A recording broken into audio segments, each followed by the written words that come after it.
School life gets a whole lot tougher when you have endometriosis and bullying thrown into the mix, as you're labeled a hypochondriac by students who see you in pain. Today, I wanted to share how I got through it and the tips I would give to help someone manage this phase. Before I dive into the tips, I feel it's important to share the story behind the tips, what I went through and how I handled it. I was 11, my periods had begun, and I was only a month away from starting secondary school in a new school, under a new education system, with new kids, teachers, a new school route, in a new city, London. I was born in London, but I had never studied there. I spent my childhood in India. For me, London was a place to holiday, not to go to school. There was so much to adjust. It was as if my life before had been wiped clean. I wasn't the same me anymore. Everything was new, and so was the pain. Endometriosis and PCOS were unforgiving on this 11-year-old who had so much to adjust to. An 11-year-old who had been thrown into the deep end by her body and the twists of life. Sounds dramatic? Sadly, it was. I had to grow up fast, and I did. I was always good academically and in sport, but endometriosis meant that no one in secondary school ever knew I even played sport, whereas being athletic and being like the sports captain back in India was a label I wore with pride. As I went through 7 years of schooling, I was lucky to make a few friends who were kind, loving, and understanding of my pains. I was also lucky to have teachers I could be open with and discuss my medical problems freely. In fact, I remember holding on to my teacher during one of the lunch breaks as I collapsed in pain. So they not just supported me mentally, but physically as well. But yet, despite such support, my pains were diminishing my strength. I was regularly injuring myself. I was accident prone, or maybe it was Ehlers-Danlos syndrome that I didn't know of then that was playing up. They were all building up my troubles. What I didn't need in the midst of all of this was to be bullied. The trouble here was twofold. One, I was strong academically. Two, I was always injured or in pain.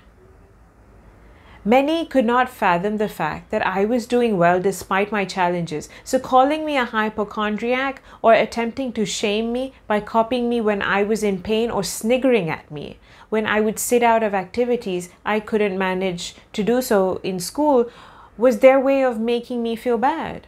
A few girls even created a private club just to laugh at me and call me names in class.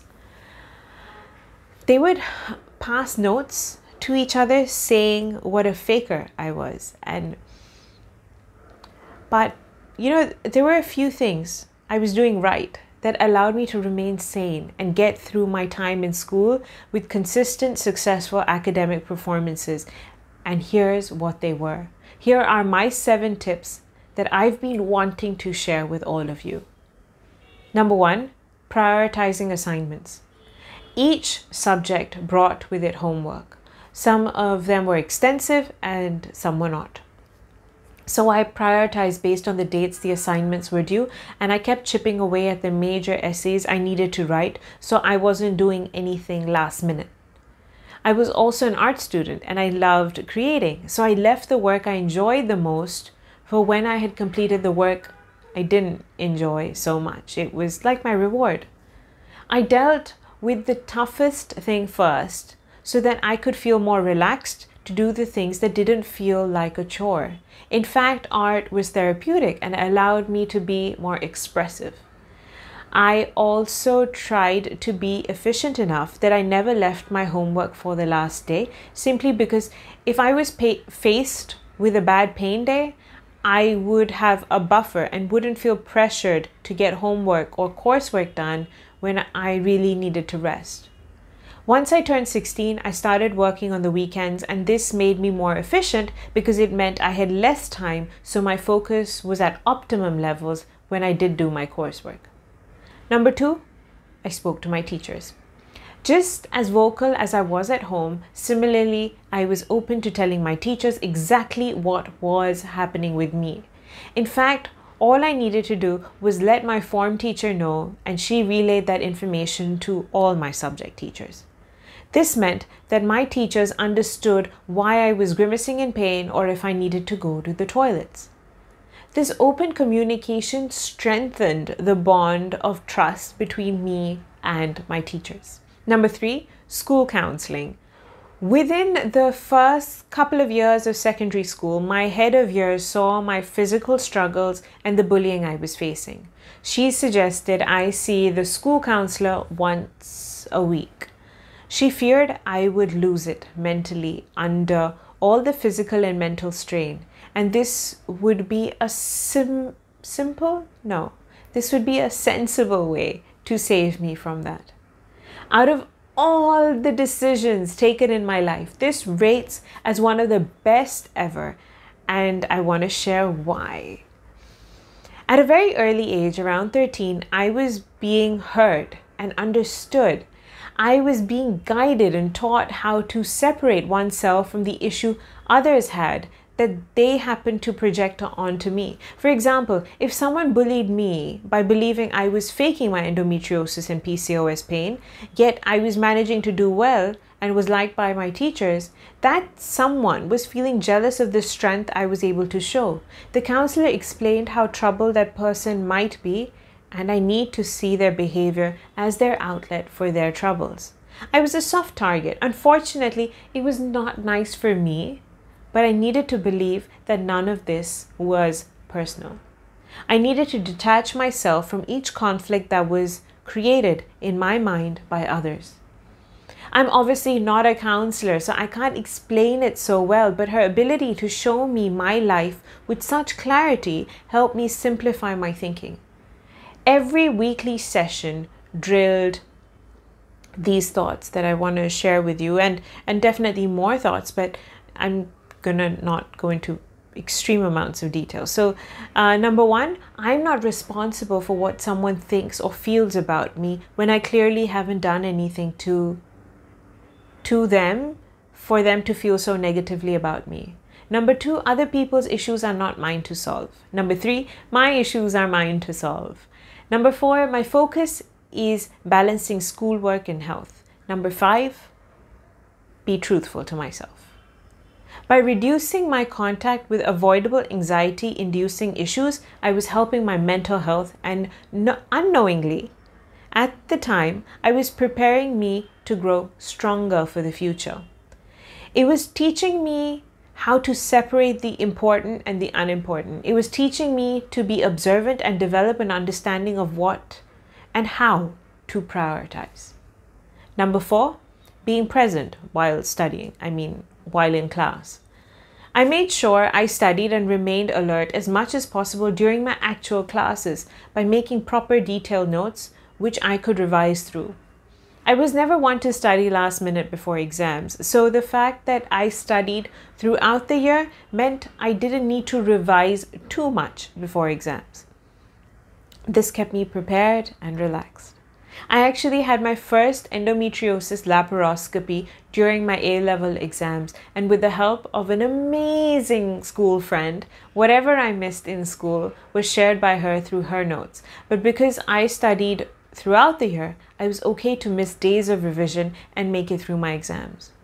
So I'll always say, be as thorough as you can when you're in class. It'll give you additional time to rest. Number 5, speak to friends. With the very few and special friends I had, I was always honest with what was going on in my life and the pains I was going through. By opening up to them, I was creating a comfortable space to be myself. If I was in pain, then I didn't need to hold back and pretend to be brave when all I wanted to do was curl up in a chair during our lunch breaks together. They understood because 1, they were kind, considerate, and willing to understand. 2, I was happy to be open with them.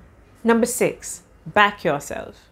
The pain you go through when facing any chronic illness, be it endometriosis or PCOS, along with their multiple symptoms of, for example, acne, heavy bleeding, fatigue, and loads more, that is something only you, the sufferer, can know because you are the one experiencing it. So no matter what someone says to you or questions you or makes fun of you, hold on to your truth. Don't start doubting or questioning the intensity of your pain. Don't start believing that maybe you're feeling it more than you should. Be realistic and pace yourself with your schoolwork and then back yourself to do it. And even then, if you can't do it, be kind to yourself. Trust me, a couple of years down the line, much of how you did in one class or coursework won't hold much value. And my last tip. Number 7, deal with bullies. Bullies can hurt on various levels, the mental and physical. They can kill your confidence and even make you question your existence or your truth. What helped me was everything I explained in the school counseling section, and also me reminding myself of my truth, me backing myself.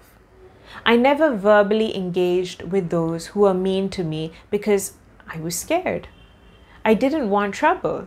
I had my own issues to deal with and couldn't afford to add to them. Slowly, through counseling, I learned to observe myself and realize the anxiety and fear I felt. Whenever I experienced this, I reminded myself of my life's battles, my life's bigger picture. It soon showed me how insignificant these bullies were. They didn't experience the pain I had, but they were clearly dealing with issues of their own. I felt bad for them and stayed focused on me. I soon turned into this no-nonsense person. I was ready to stand up to anyone who crossed their line with me or the ones I cared about. I wasn't going to let anyone be mean to me, especially when I caused them no harm. Knowing what was valuable to me helped me understand what battles to take on, and over time I have learned that most aren't worth it. You know what? It's really easy for me to give this as a tip, but it took a tremendous amount of work to actually implement it. Plus, we're all so different, dealing with various issues under incomparable circumstances. So take what you can from this video. Actually, everything I have said in this video has to be adapted to where you are in life. Whether you are reading this for yourself or your young child is facing a chronic illness, please don't take everything that I've said as your truth as well. Rework it, customize it for you. Now, another video comes to an end, and if you have any tips to share on this topic, then please do write in the comment section below. And as always, please do like, share, and subscribe. Good luck on your health, school journey, and dealing with bullies. So, thank you for watching. Bye-bye.